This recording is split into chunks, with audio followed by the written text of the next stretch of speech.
care from people who care. Hello, today we are here at the Outreach Teen and Family Services office. We're your podcast hosts, Jackie and Gina, and we are here today with Kaitlin DeFazio. Today we're going to be discussing career growth and health-related fields. So to start, we're just going to do a quick fast 5 questions, a little fun, nothing too into the topic yet. So first question for you, what is your favorite music genre? Oh, geez. It depends on the season. Ooh. In the summer, I love country. Okay, yes. In the winter, more like folky music. Ooh, yeah. Okay. And then what is your favorite season? I love summer. I love the hot weather. If it's 90 every day, I am happy. Spring is coming. Yeah. We'll see. Okay, so are you more of a TV show person or a movie person? I would say TV shows, because I don't have a ton of time right now. So blocking out 30 minutes is a little easier than a couple hours with a toddler. Yeah. But we do a lot of Paw Patrol at our house right now. Love Paw Patrol. Bluey's another favorite of the girls exactly. I babysit. Yes. Bluey. And then what's all your favorite hobby? So I'm very much an outdoorsy person. I live in Mount Lebanon now, so we live by Twin Hills Park, which is great. So a lot of hiking. Yeah. I grew up in the country, so kayaking was always a big thing that I love to do. In the winter, I love skiing and, ice skating, all that fun stuff. So, yeah. Love it. And then in this age, there's a lot of remote working. So do you prefer that or do you prefer in-person working? So I've always been an in-person for all of my jobs because I was clinical for so many years. Yeah. So I was always with patients, not necessarily in an office, but going out into the community. I do have some flexibility now, but primarily in the office so that I can meet face-to-face with any students that come through the hospital. Yeah, for sure. I think there's benefits to both, but yeah, absolutely. I really like being in person. Yeah. Easier to connect. We would like to pause and thank St. Clair Health for being our annual sponsor for the 3rd year of our podcast.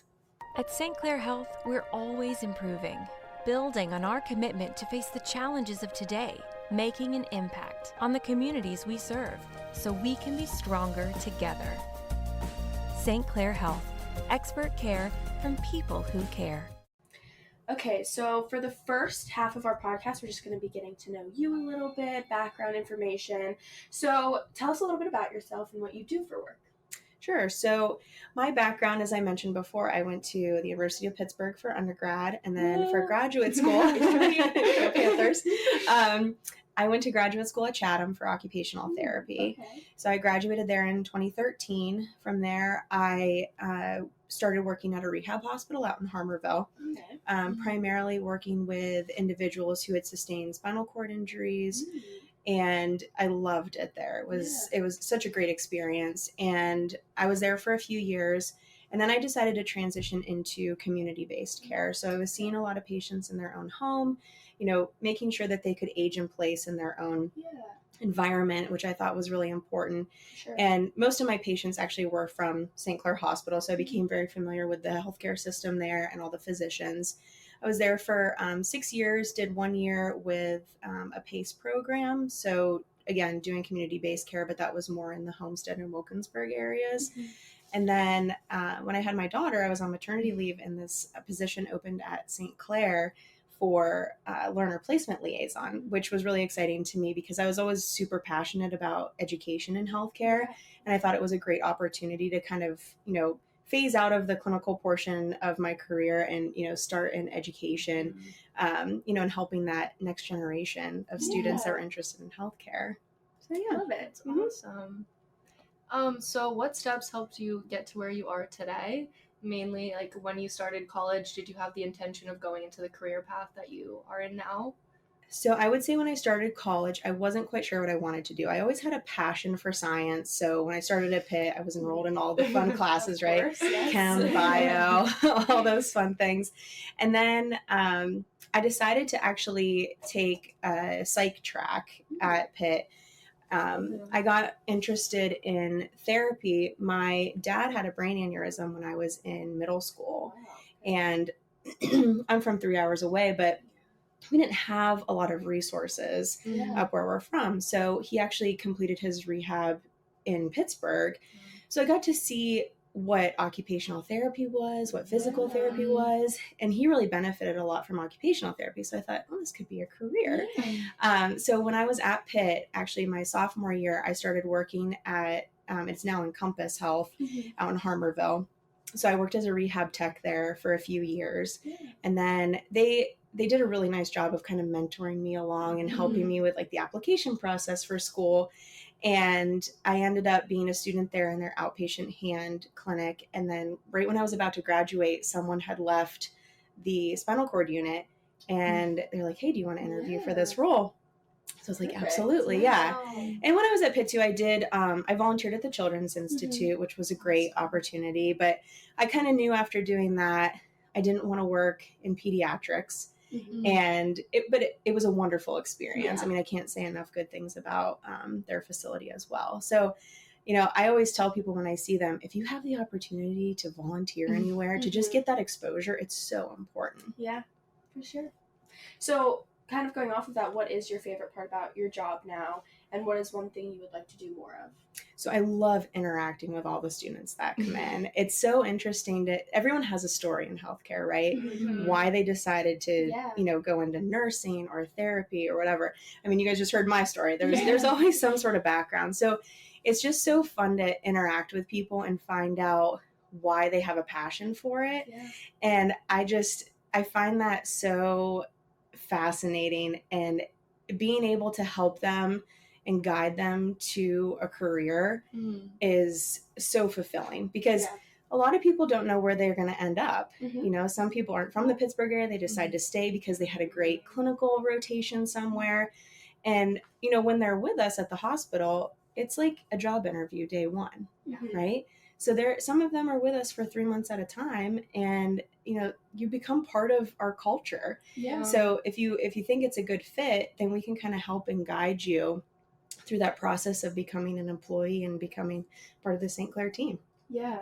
That's super awesome to be able to see the progress. Like, exactly. From day one to... And building that confidence. Yeah. Because the first day, everyone is terrified. Right? And then by the end, you know, they're saying hi to people in the hallway, and they're making those really important connections. Yeah. And it's a great resource for them to have you and people to help them get to that point. Absolutely. Yeah, that's awesome. So what do you think differentiates your healthcare position from most just within the healthcare field?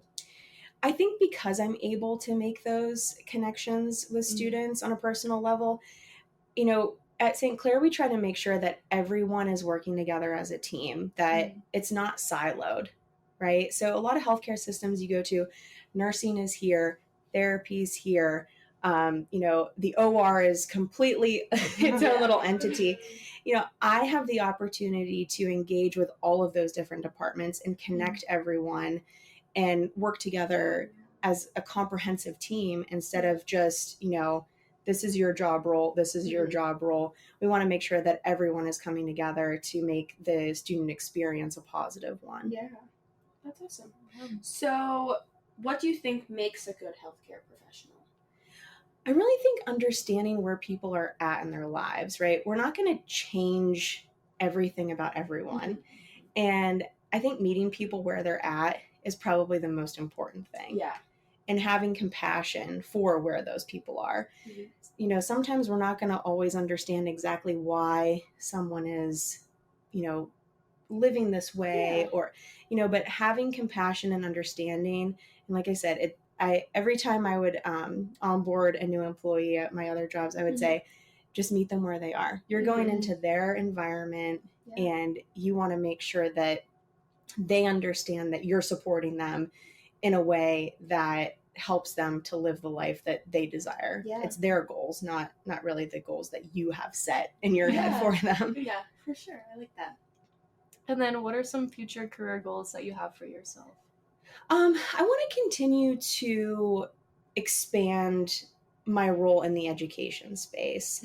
So I don't know exactly what that looks like yet. There's a lot of changes that constantly happen in healthcare, but just being a a contact for someone or a mentor, I think is really important, because there are so many options right now in healthcare, and things, like I said, they're continually changing. So we need to keep up with the pace of all of those changes that are occurring. For sure.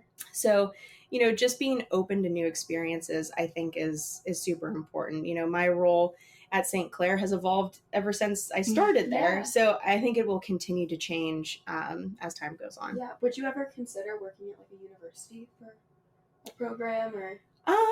If the right opportunity came through, I think it would be, a potential partnership that could happen. We have great relationships with our regional partners that we have within the Pittsburgh area.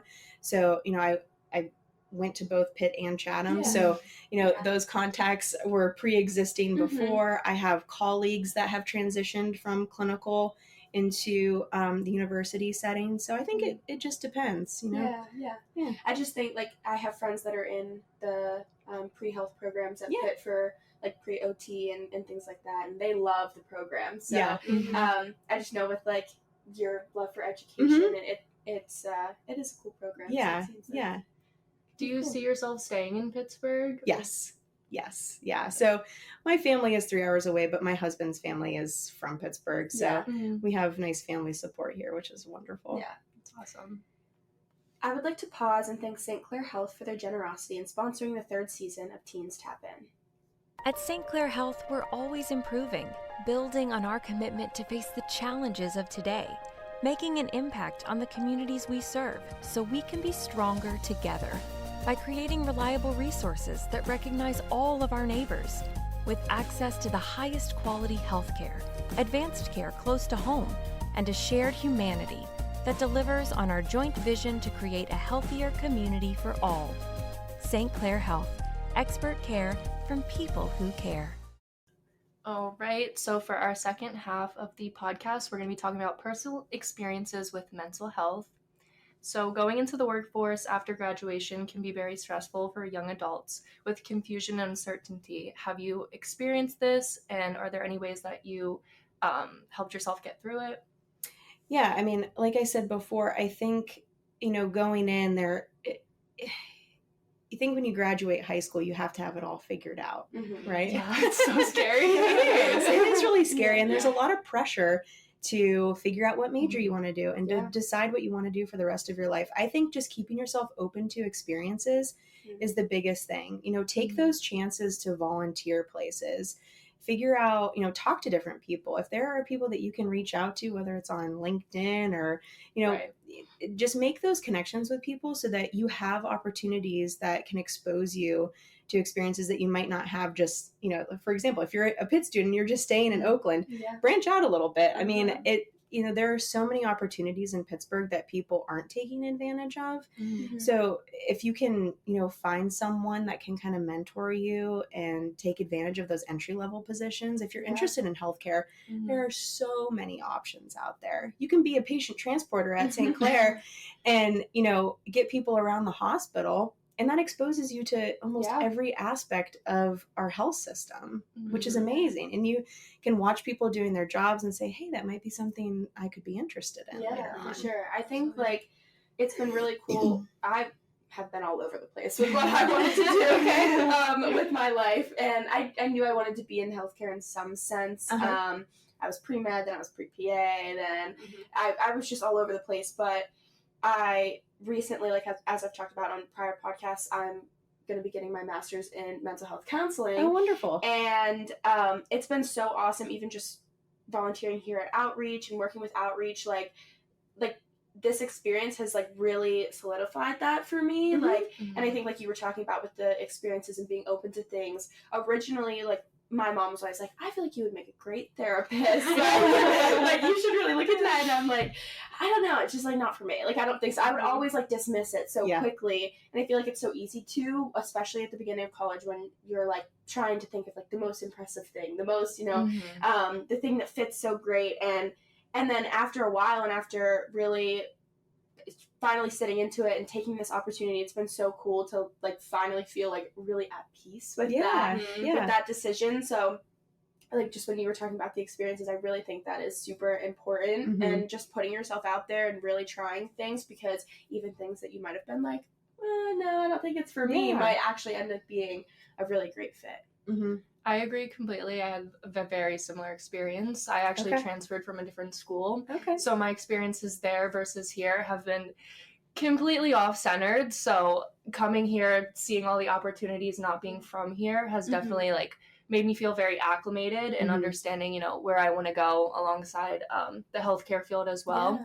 Outreach has been so awesome and such a positive experience.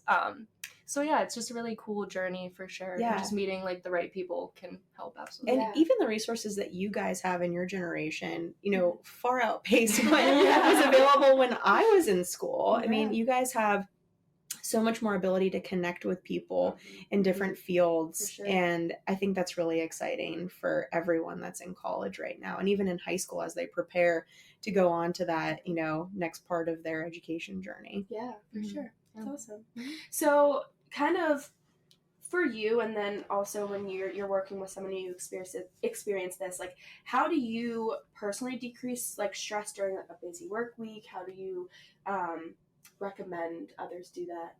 Well, personal well-being is so important, right? We want to make sure we're taking care of ourselves, because if we work in healthcare, you cannot take care of other people until you're taking care of yourself. Right. So personally speaking, getting outside is probably like number one for me. I know this time of year there's not a whole lot of sunshine happening, but when there is, I mean, sunlight is actually very important, getting that vitamin D. But I always make sure that I try to exercise every morning, and then I like to call them my mental health walks at night.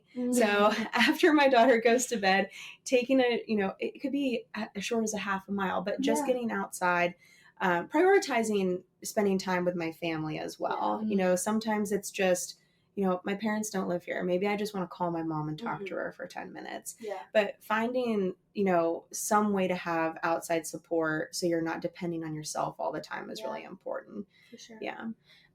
We talked about this in prior podcasts, but we were talking about like hot girl walks. I don't know if you've heard that. I have not. But This is new to me. it sounds like exactly what you're doing. But it's a very common thing. I was thinking the same thing. As soon as you said that, I was like, she's That's hot girl so walking. funny. I've never heard that term But before. it's just like it is like it's like a mental health walk. Like you go, you have a friend and you go on a walk and you just kind of like distress, and it has like the silly name, but it really is like it's super nice, it's beneficial, and when the weather's nice, like me and my roommates, we always do it, and it's so like relaxing. It just gives you just that like little like breath and Whether you're starting your day or finishing your day, I just feel like it really just helps solidify everything and just maintain like a de-stress. For sure. Yeah, because I love listening to podcasts, so it's just nice to like put your headphones in and just walk with you know, no destination in mind, just I'll loop around after a mile and you just feel better afterwards. For sure. Do you have a favorite podcast?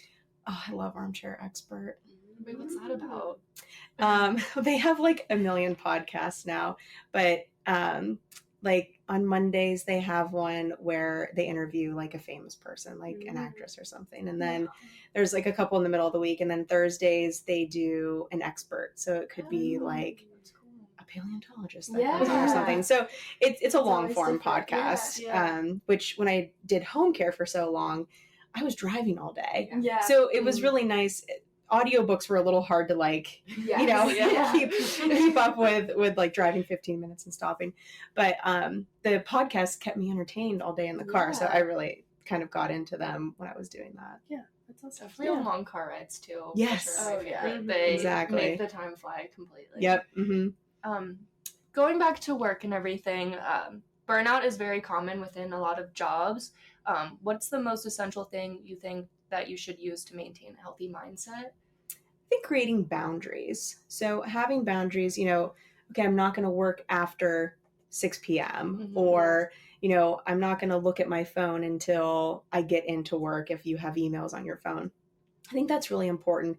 I think we put a lot of pressure on ourselves, and then we feel a lot of outside pressure. We see other people, you know, being very successful on social media, and I think it causes this internal turmoil that we think that we have to be productive all the time. Mm-hmm. And in reality, we don't need to be productive all the time. Yeah. Just part of productivity is resting, right? Yeah. It really is, because in order to not be a victim of burnout, you really need to take time to like just rest and rejuvenate and, you know, take PTO. You have it, take it.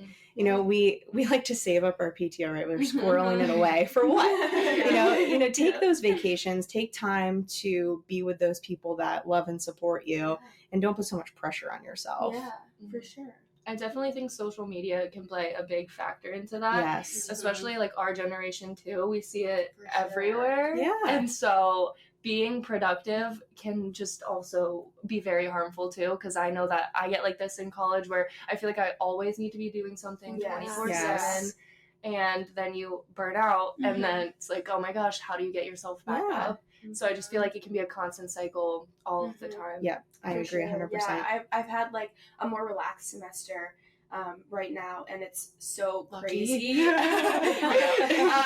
But it's been so crazy in comparison to other semesters when I felt like I was just like always like on the brink, like making sure I get everything done, studying for this exam, doing this, and like it's like an out of body experience because I'm so like I'm not used to having so much time on my hands. I'm like, okay, well, I feel like I've been laying on my bed too long. Like, what do?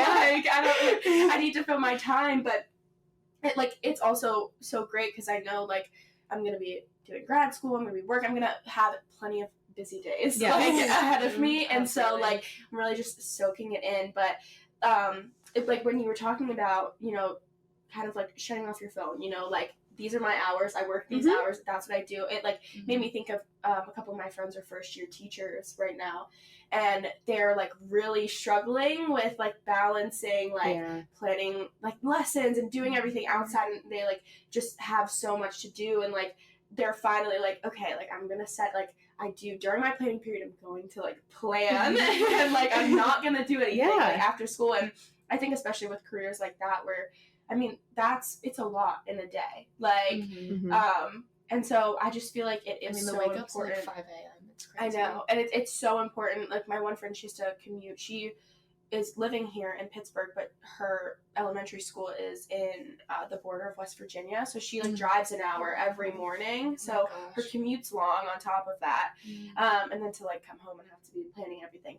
But I mean, teachers are amazing. But it's just, it's crazy, but it's also, it teaches you, like, I feel like once you're thrown into the workforce, it does teach you, like, it is important to balance all of that and to figure out what works for you. And it's important to, you know, work hard and get all this, but it's also important to focus on yourself. Yeah, so. And having structure in your day, too, does help. I mean, everyone is different, obviously, but if you can have some sort of structure, I think that helps you create those boundaries for yourself. And it's really about self-respect, right? Yeah. If you respect yourself, you're going to take the time out to not let those outside things impact how you're feeling. Yeah, and kind of like you said, I mean, if you are respecting yourself and taking care of yourself, like, you're going to perform better in your career anyway. And other people are going to see that. Exactly. Yeah. So we kind of touched on this right now in the past, but how do you promote positive mental health outside of and within the bounds of your profession? Find a win for the day, right? So I would always do that in my other jobs. I would, you know, a lot of times when you're working directly with patients and clients, it can be really challenging, and you can take on a lot of what they're experiencing too.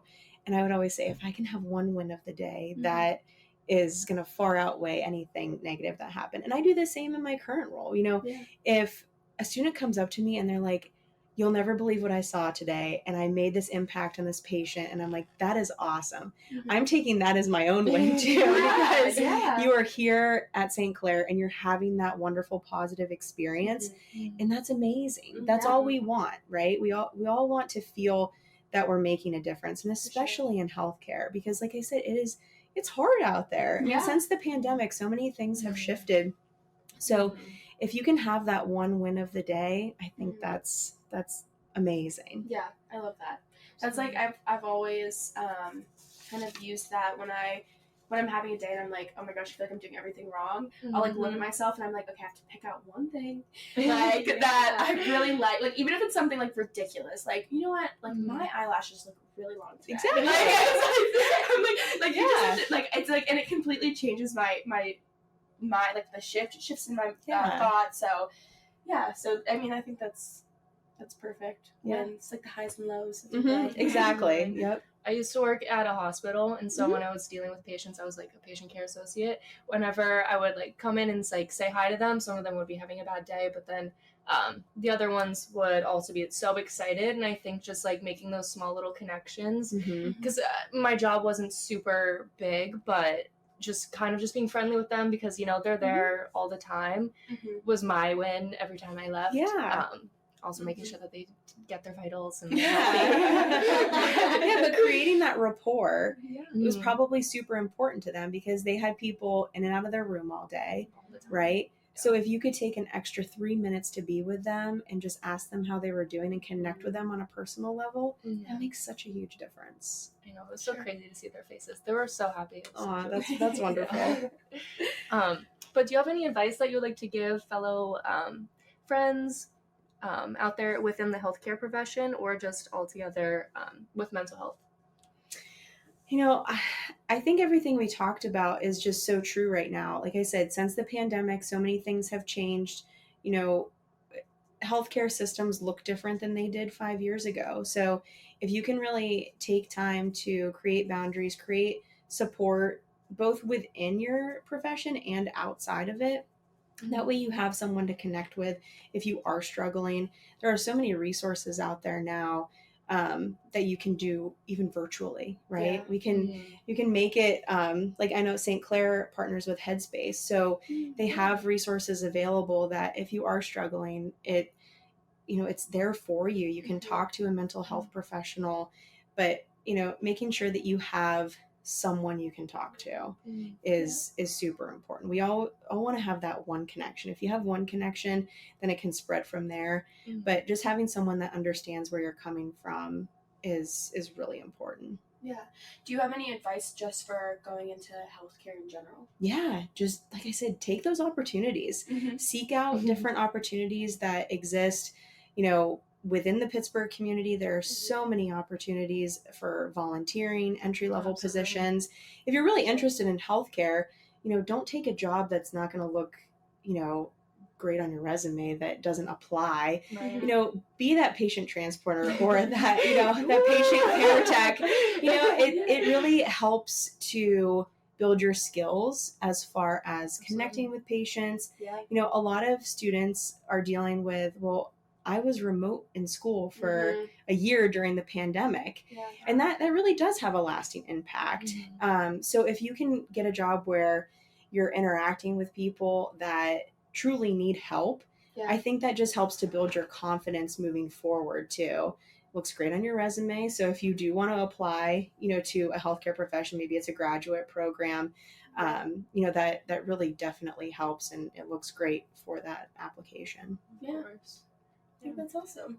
I could say, because we were COVID college people, so it was our freshman year and stuff. So I think, for me, it was a crazy I feel like it took me a while, a couple of years to get back to, okay, this is what it's like to take a class not online, take an exam in person. Yeah.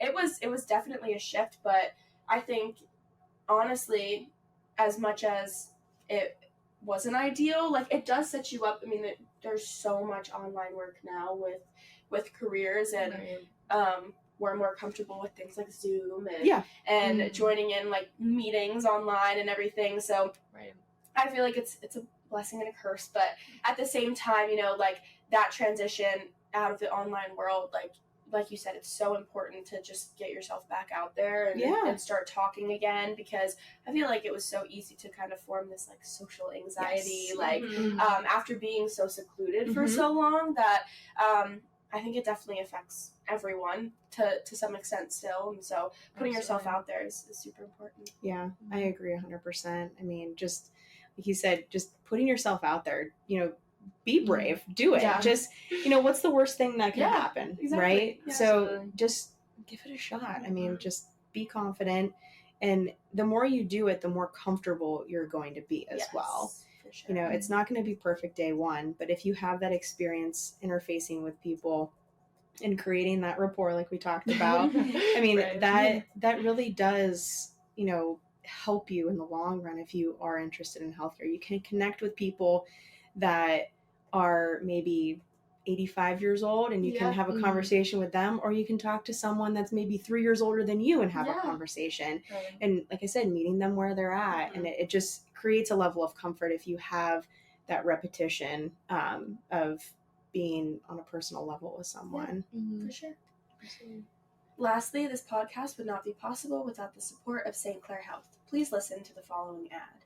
At St. Clair Health, we're always improving, building on our commitment to face the challenges of today, making an impact on the communities we serve, so we can be stronger together. St. Clair Health, expert care from people who care. Thank you to all of our listeners for your support, and thank you, Kaitlin. Reach out with episode ideas or feedback at podcast@outreach.com. Thank you guys for having me. Thank you.